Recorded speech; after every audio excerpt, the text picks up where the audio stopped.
rek lay soxla kon ñun suñu demee dem ba gis ni frontière am na def nañu benn barrière def ci seeni grillage dañuy soxla beneen stratégie boo xam ne pour passage rek la waaye tekkiwul ni projet bi tayle nañ ko wala joxe nañ ko wala saraxe nañ ko déedéet kon projet bi mooy suñu yitte ñun projet bi faw mu jàll te du jàll 2029 du jàll 2034 du jàll projet bi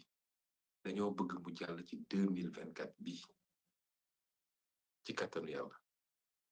ak bëgg-bëgg Sénégal yi moo tax Ousmane Sonko am na solo lool ci projet bi am ñenn ñi sax dañ naan Sonko mooy projet bi mooy Sonko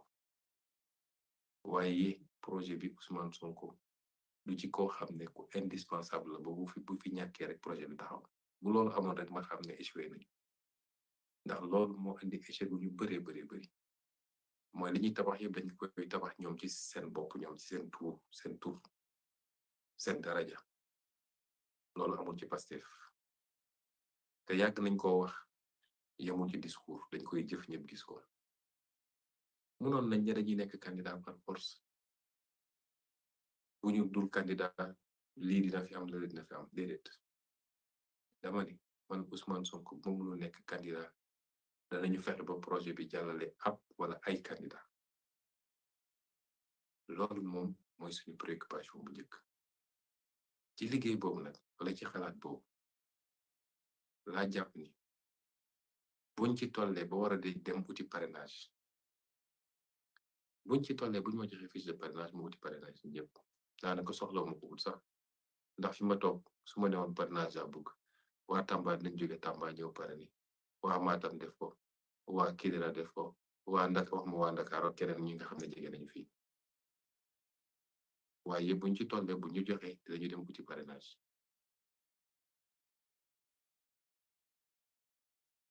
buñ ñu ko joxul it dinañu libéré même buñ ñu ko joxee sax dinañu fexe ba am ñeneen ak ñeneen ñoo xam ne dañoo ànd ak ñun ñii nekk ci parti bi di membre Pastef yu fës yu ñëpp xam ñii di suñuy allié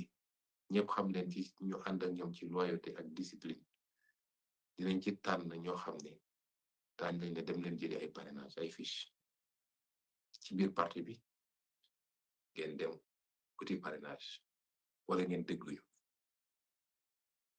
waaye noone it dinañu seet ci suñuy allié ñi nga xam ne ànd nañu ak ñoom te déclaré wuñu candidature pour demal seen bopp ba fi ñu wax nii te amaana peut-être duñ ko déclaré ba keroog ñu toll ci war a dugg ci parrainage bi ndax ñi ko déclaré te di suñuy allié am na ñu ko defagum te am nañu courtoisie ak yéege bu doy woo nañ ma ci téléphone ne ma ñun de dañoo décider nekk candidat may leen loolu lu baax la parce que suñu ànd ci biir Yewwi Askan loolu la ñu waxtaanoon dañuy dem ànd ci élection locale ànd ci élection législative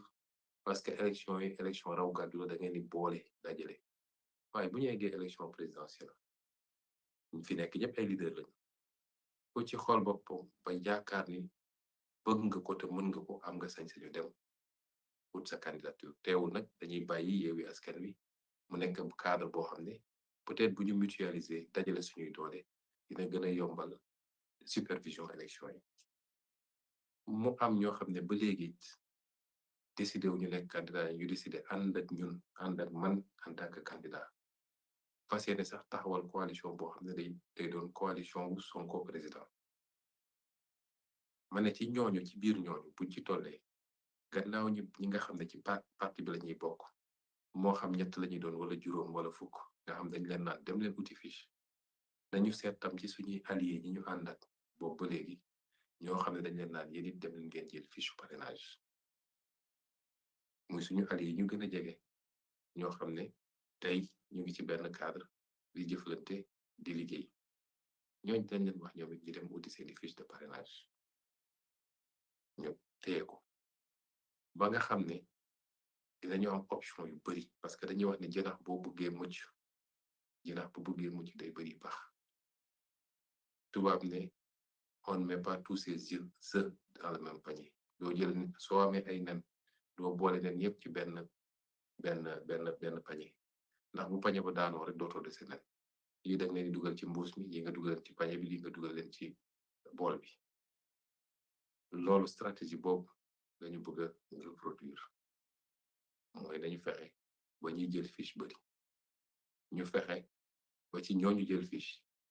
mu am ci ñenn ñu am parrainage bu mat bu mucc ayib loolu mooy suñu stratégie buñ leen ko waxee nag bu ñu dem uti ko bu boobaa bu dee man bàyyi nañ ma dem ut sama fiche sama parrainage déposé ñoom it dañuy déposé ñi am ci ñoom ñi jota am ci parrainage ci ñoom bu dee tere nañ ma man bu dee tere nañ ma du tee dinañu am nu mu tuuti ñaar wala ñett wala ñeent wala juróom ci ñooñu ñuy jàll te loolu bokkul ak ñi nga xam ne suñuy allié lañu peut-être ñoom teel nañu décret nañu nekk candidat waaye suñuy allié lañu lu mel ni soxna Aïda Mbodj ak ñeneen su may lim dinaa jum nga xam ne suñuy allié lañ te ñëpp xam ko ñu bokk ci Yewwi Askan Wi boo ko defee bu ñu génnee ci mbir mi ba dem conseil constitutionnel pare li muy def ci parrainage ci contrôle juridique des dossiers bu ñu génnee ci loolu ba ñu ne ñu am nañu ay candidat ñu seet ndax kenn moo jàll ci ñun wala ñaar wala ñett wala ñeent ba juróom waaye l'essentiel na ñu am ay candidat bëgguma sax ñu am benn candidat ma bëggu ñu am ay candidat bu ñu yàlla may loolu rek ngeen xam ni ñoom seen pexe na sax na bu ma yemoon rek ci man ne man rek may nekk candidat ndax daloon na ñenn ñi 2019 bu ma yemoon ci ne man rek kay nekk candidat bis buñ ma jekkoo rek projet bi yépp ñàkk candidat boobaa dañuy obligé génn ci projet bi dem seeti feneen fu ñuy jàppale ji waaye bu ñu fexee ba jàllale ay candidature donte jàpp nañu candidature Ousmane Sonko projet bi mucc na ci wàllu candidature te bu muccee ci wàllu candidature mucc ci boppam tax bu soobee yàlla bu ñu amee candidat dem élection gagné au premier tour muy Ousmane Sonko muy beneen candidat buñ ko amee incha rabbi gagné au premier tour kon lii mooy stratégie bi mu des nag bu ñu demee ba jàll ñu ne yàlla may nañ ñu am ñaari candidat yàlla may nañ ñu am ñetti candidat yàlla may nañ ñu am ñeenti candidat di ma ne naka laay doxalee mbir mi dama waxtaan ak ñi ñu ko seqal ñëpp ñenn ñi waxtaan ak ñoom waxtaan yu xóot ñu ne ma ñun ñëpp doyloo nañ la yow lépp teg nañ ko sa loxo buñ ci tollee foo joxoñ foofu la loo décidé noonu la bu dee sa candidature jàll na wax ji jeex na ñun ñëpp dañuy désister ñëw taxaw sa gannaaw ñu dem defi campagne gagné bu dee nag sa candidature jàllul bàyyi nañ la yow nga xool nga seet nooy tànnee ki nga tànn rek ñu xam ni kooku la ma leen ci gërëm leen sant ñoom ñëpp ndax loolu confiance la estime la te du lu tuuti ci man ma ne donc bu ñu yàlla may ba ñu jàll ba am ay candidat yu jàll ñaari schéma moo mun a am te dinaa jël décision diggante ñaari schéma yooyu te bu ci nekk dinaa def ay vidéo teg ba nga xam ni buñ ci tollee su ma leen ne lii mooy choix bi rek yéen samay mbokk sénégalais dinañ leen tegal vidéo bi mu ngeen ko ba yéen ñëpp ngeen xam lan mooy décision bi kon ñaari possibilité moo am bi njëkk bi mooy ma tànn benn candidat yeneen candidat yépp désisté ñëw ne kooku mooy suñu candidat jàppale ko ñëpp taxaw ci gannaawam ñu dem defi campagne campagne bi nag ñu teg ko ci programme bi nga xam ne mooy sama programme bi ma liggéey man ak cadre parti bi ñu ne fii ñu ne bitim réew ñu liggéey ko muy programme sonko 2024 sonko président 2024 di programme boo xam ne du lu bees ndax mooyoon programme 2019 bi dañ ko toggaat rek defaraat ko actualiser ko dugal ci loo xam ne lu koy gën a jëmmal la lu koy gën a taaral ak lu koy gën a matale loolu mooy doon programme bi quel que soit le candidat ñu ànd ñëpp bu dee dama ne kii mooy candidat bi ñeneen ñëpp ma ne leen léegi da ngeen di teggi seen loxo daal di ñëw jàpp ci gannaaw candidat bi ñu ànd liggéey ñaareelu possibilité bi mooy ma bàyyi ñu am candidat yu bari waaye ci biir candidat yooyu dinaa def sama déclaration wax ci Sénégal yëpp ni kii mooy candidat bi kii lañu war a woteel kii mooy candidat bi mooy candidat projet bi moom lañu war a woteel ñeneen ñëpp nag candidat projet bi lañu waaye dañuy ñëw jàpp dooleel candidat bi sans pour autant ñu bàyyi seen candidature di nga ma ne ah loolu est-ce que du andi confusion est-ce que loolu lu tax ñëw ñàkk ay voix lu mën a nekk la waaye def nañ ci combinaison yu gën a compliqué yooyu ndax bi ñuy def intercoalition wàllu Yewwi ñëpp jàppoon na ni du jàll parce que day nit ñi duñu retrouvé wu liste département sangam Yewwi koy jiite ñu dugal ay député wàllu liste département sangam wàllu moo koy jiite ñu dugal ay député Yewwi ñu ne dina tax ba nit ñi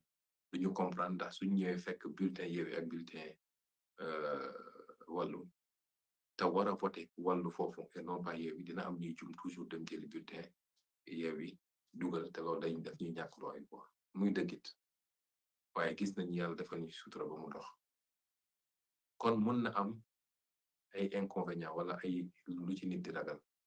waaye mun na am tam avantage bi mooy lan mooy bu ñu amee ñaari candidat wala ñetti candidat wala ñeent Sénégal yëpp xam ni kii mooy candidat principal bi ñeneen ñi nangu ko ñoom it day tax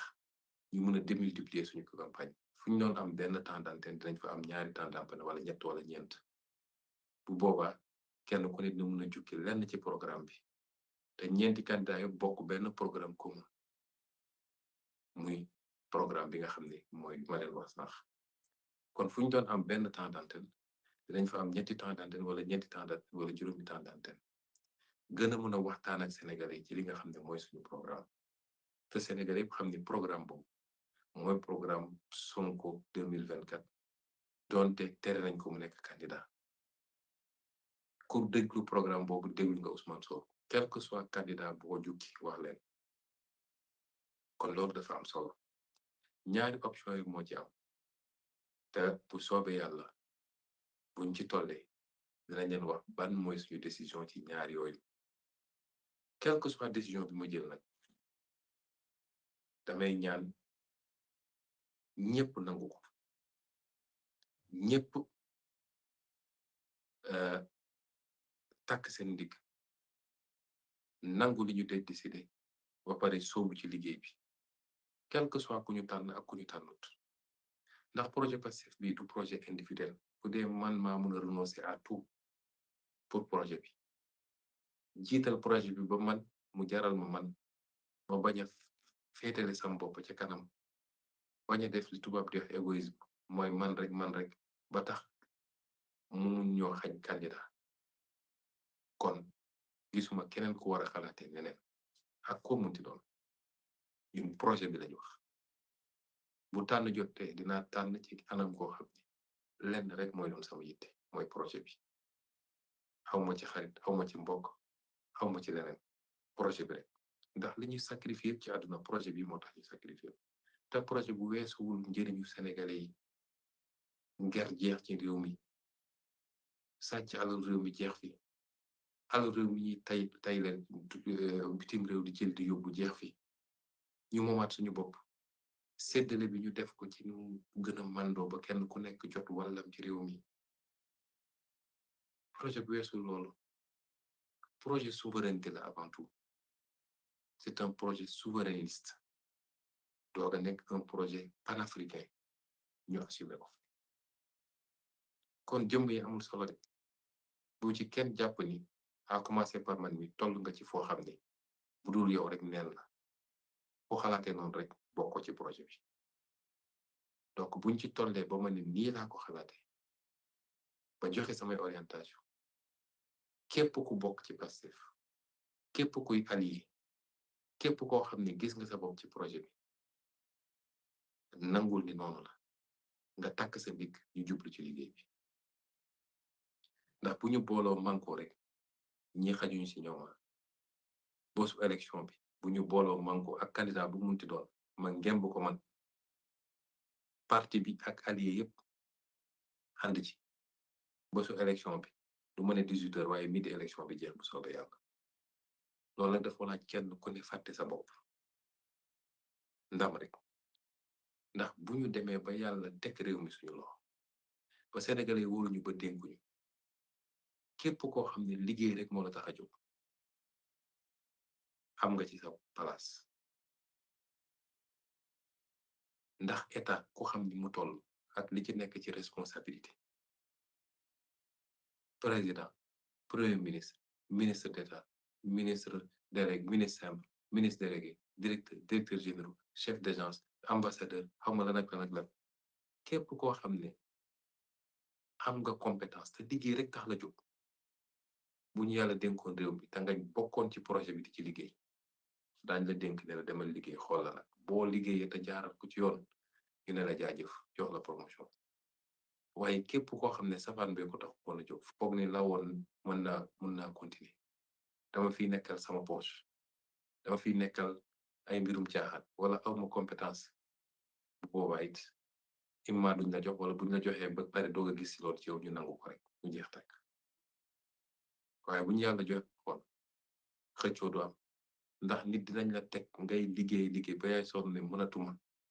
dama bu ngeen jël ma dem noppalu ci tuuti ndax liggéeyal sa askan liggéeyal yàlla la warul ànd ak bëgg-bëgg yu bari ci sa mbiru bopp sa poos ak sa yu demee noonu kon buñ ci tellee ba ñu def décision ne lii la damay ñaan ñëpp mooy na ci ñëpp ànd jàpp waaye buñ ci tollee ba war a jël décision boobu damay tàllal sama loxo sénégalais yépp nag sama mbokku acteur politique yi nga xam ne dañoo bokk opposition bi di leen tàllal loxo war nañoo dajale suñu doole ba nga xam ne li gars yi doon wax vote utile élection bi dafa war a gaaw te leer nañ waroon sax lam-laame ndax est-ce que gagné nañu premier tour am déet ndax bu ñu ne woon 51% lañu am sax ñoom ñu la bañ carte gi ne demeewul noonu élection bi premier tour la war a jeexee à 75% wala yu mel noonu nga xam ne kenn mënu ko werante te loolu dafa laaj Sénégal yëpp daje xawma ñaata candidat yi am de mën na am ñett lay doon mën na am juróom lay doon comme en 2019 mën na am mu nekk 10 wala 15 wala 20 wala 30 yàlla xam waaye candidat yi nu ñu bari la may ñaan mbokk opposition bi yëpp mooy ñu def dajaloo def vote utile su ma nee opposition bi nag mooy képp koo xam ne teg nga ni fi ñu toll noonu buñ ci tolloo képp koo xam ne considéré nga sa bopp comme opposant ci képp koo xam ne jàpp nga ni opposant nga tàllal nañ la ñu dajale suñu doole jëlee fi lii tax lii musiba la ci Sénégal xaw ma ci xaj ak seen Pastef nag dafa di parti boo xam dañu am culture partage ak culture ànd ak nit ñi ànd nañu sax ba ànd ak ñoo xam ne ñëpp xalaatoon jàppoon nañu Pastef du ànd ak ñi bu ko defee gars yi gaawantu naan way moo fi newoon système bi moo fi newoon lii ànd nañu ba ànd ak ñoo xam ne ba ñuy ànd ak ñoom ñëpp ak ñuy naan yéen a ngi leen di ay yéen a ngi di boot di ngeen leen boot ba jox leen waaye yéen la ñuy njëkk a mat waaye ñu jàpp ni jamono jooju réew mi loolu la soxla woon réew mi dafa soxla woon ñu dajale tax ça a été toujours notre logique kon buñ ci tolli lañuy ñaan nit ñi ndax dinaa ko wax ak beaucoup d'humilité nag mais la yàlla def loolu réew mi bu dee ñun ñi bokk opposition yàlla jox na Pastef doole goo xam ne du lu ñuy werante wala ñuy laam-laame loolu nag yàlla koy def du suñu mérite buñ ci amee mérite 10% la 90% yàlla la ndax ñeneen ñi politique yépp ëpp ñu leen alal du dañ leen gën judd du dañ leen ëpp jàng gënuñu leen sonn ci politique waaye yàlla mooy tudd lu ko neex bu loolu amee nag ñu dem ba toll ci réew mi foo xam ne ñun ñëpp jàpp nañ ni mënatuñu continuer nii te fuy virage bi buñ ko ratee defe naa dina metti trop 50 ans yi di ñëw ndax enjeu yi wër Sénégal ma ne bu ñu tollee ci loolu nag ñëpp dañu war a def preuve de patriotisme moo tax ñuy woo ñëpp am na ñoo xam ne ñu nga doon ànd ak Macky barki démb ci wàllu politique ñu nekkoon adversaire léeg-léeg mu tàngaan jër waaye bu ñu génnee ci Macky ndax man dama ne benn adversaire la am ci politique mooy président Macky Sall ak nguuram xam nga beneen adversaire keneen ku may boole dafa fekk nga ànd ak président Macky Sall ak nguuram waaye ku fa jóge tey ñëw taxaw samp sa dënn damay opposé mën naa ànd ak yow ñu ànd xeex ndax islam bi ñu bokk ñun nit ànd naag yéefaru Màkka yi xeex yonent bi alayhi salaam rey ay nit yu bari ci ay saxabaam ba mu soog ko mu tuub te keroog bi mu tuubee li mu andi ci islam ki ñëpp xam nañ ko ñoom Walid defe naa moom lañ doon wax sayfullah islam Omar ibn Khattab keroog bi mu tuubee la ne man duma bokk ci diine boo xam ne nit ñi dañuy làkkatu ci ay sous-sol di julli génn leen ngeen julli boobu julli ci kenn ñëmu doon génn julli ci màgg yonent bi doon ñaan naan yàlla maa ngi lay ñaan nga may mag kenn ci ñaari Omar yi ndax jàmbaar lañu woon waaye boobu ñoom tuubuñu ñu ngi ànd ak yéefari sonaloon jullit ñi lool léeg-léeg sax ñu ñëw torturer leen ci ñi seen jaam yi ñu amoon te ñu tuuboon di leen torturer di leen def lu ne yonent mënoon na ne ñii si système ba lañu bokk mais dafa ñaan yàlla maa ngi lay ñaan nga may mag kenn ci ñaari Omar yi ba keroog Omar bu muy tuub xëy demoon bëgg a faagaagal ay mbokkam yu ñu leen ne tuub nañ mu dem fekkaleen fa dégg leen ñuy jàng alxuraan su ma juumu soratu taaxaala bu muy déglu ba fi ñuy egg faalam annahu laa ilaaha illallah mu dégg naa dafa xam daanu noonu la jaare tuub ne tey nag bis ni ki tey tuub naa kenn ku bokk ci diine gi ma bokk dootul nëbbatu di julli génne leen julli fu leen neex ba ma gis kan moo leen laal ci màkka ji kon loolu am na solo kon bu dara am rek ñëpp naan ñu woy moo ne woon système bi man mi ko théoriser maa gën a xam lan laa jublu ci système bi yeneen système bi c'est des règles c'est pas les hommes système bi c'est les règles c'est pas les hommes nit nu mu baax nga yóbbu ko ci système bu bon te mu nangu système ba day ànd ak système bu baax waaye nit nu mu bon bis bu d'accord ni système bi mu nekkoon baaxul mu ñëw fekk système bu ko gën day baax te léegi nag léeg-léeg nag nit ni mu meloon ci ba may nekk ci système bu bon su doon malgré tout juboon na foofu bu ñëwee ci système bu baax mooy gën ci ñi fa nekk xayrukum fil islam xayrukum fil jaahiliya defe naa loolu la xadis bi wax ñi gënoon ci yéen bi ngeen nekk ci jaahil bu ngeen tuubee ñooy gën ci yéen moo tax jamono maam ceddo ga ñi gënoon ci ceddo ga bu ñu tuubee ñëw ci nekk jullit tam ñooy gën ci jullit kon ñun talal nañ suñu loxo ñëpp parce que tey Sénégal la ñuy wax waxuñu Ousmane Sonko waxuñu Massamba waxuñu Mademba ñun Sénégal la ñuy wax te moom rek lañu am te ku ñu àndal tam ci ngor ci njub ak ci bëgg réew wor buy am de du jóge ci ñun doo musa toog ba dégg Pastef wor na loolu amut ñun de lañuy wor waaye ñun duñu waraate parce que suñu deret moo ko mun politique jaruñu loolu kon ñi ngi woo ñëpp boñ ci tollee ñu taxañ la ñu mën a dajale yépp ci Sénégal daa di pare ci ñi benn yoon parce que dafa jot lii mooy li mu doon andi ci introduction muy sama premier vidéo di leen gërëm di leen sant ci déglu bi di leen jaajëfal di ñaan yàlla nag lañ ci ragal ba tax ñuy préparer vidéo yépp yàlla bu mu mësa am ci kattan yàlla. Asalaamaaleykum wa rahmatullah. Un discours mémorable qui marquera l'histoire. Préparez-vous à être captivé. Rejoignez-nous pour entendre les paroles inspirantes de notre leader, Ousmane Sonko. En route vers la victoire en 2024. lu leen mbir mi jaral rek nañu ko jaral ñu bu dee ñoom daf leen jaral te jaraluñu nañu xoolaat suñu bopp parce que li ñu nekkee jaamu yàlla la defar sa réew la gérer sa avenir doomi ci sët la kooku jaamu yàlla mënu ko raw